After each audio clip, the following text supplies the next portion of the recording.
Alastair Campbell promises Remain referendum win and blasts Nigel Farage as desperate.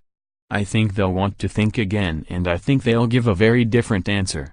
Campbell declared on how he thinks the British public would vote in a second EU referendum. #newsnightpic.twitter.com/60jpkc5dqf. The former Downing Street director of communications launched an attack on the leading Brexiteer and claimed if the UK holds a second referendum, there will be a very different answer.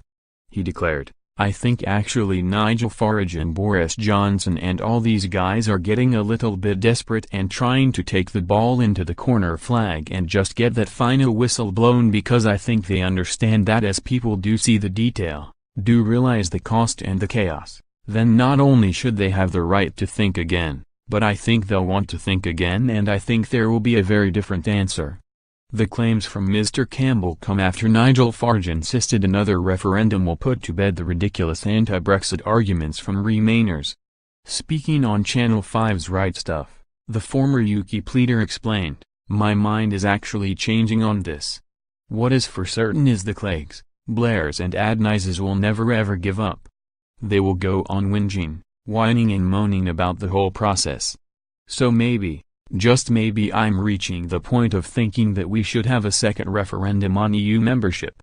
The Brexiteer said a second vote would kill off the issue for a generation and send Tony Blair to total obscurity.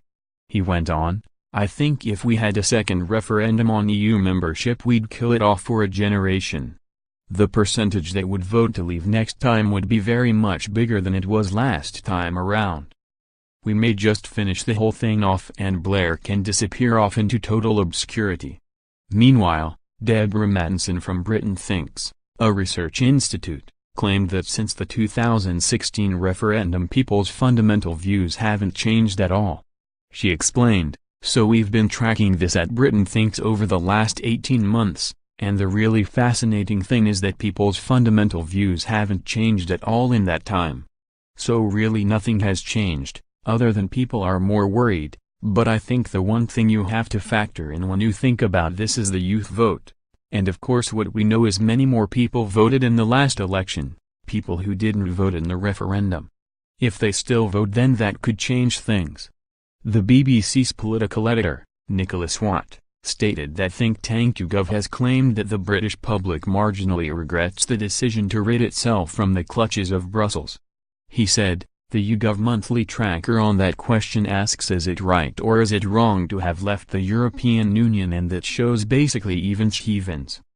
Though since August it was wrong to leave, the EU has been ahead, although there was a blip last month which showed that the Leave side were 9 points ahead.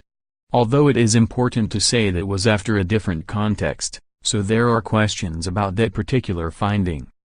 However, at the end of last year, the market research company explained that Leave voters showed little signs that their decision would leave the UK worse off on any issue. The company wrote, in October 2016, YouGov asked both Remain and Leave voters what impact they thought Brexit would have on a variety of things, such as the economy, food prices, their personal finances, etc. The research revealed that, in contrast to Remainers, only a small minority of Leave voters believed that Brexit would have a negative impact on any issue. Now, 1 year on, YouGov finds that the proportion of Leave voters with negative expectations of Brexit is almost completely unchanged. On 11 of the potential areas of impact we asked about, negative opinion among Leave voters has shifted so little that in all but one instance any changes are all within the margin of error. The only issue that has seen an increase in negative sentiment among Leavers is the likelihood of the price of their weekly shopping going up, which has risen from 25% to 30% over the past year. This is still, however, far behind the 52% who think the cost of their shopping will remain much the same.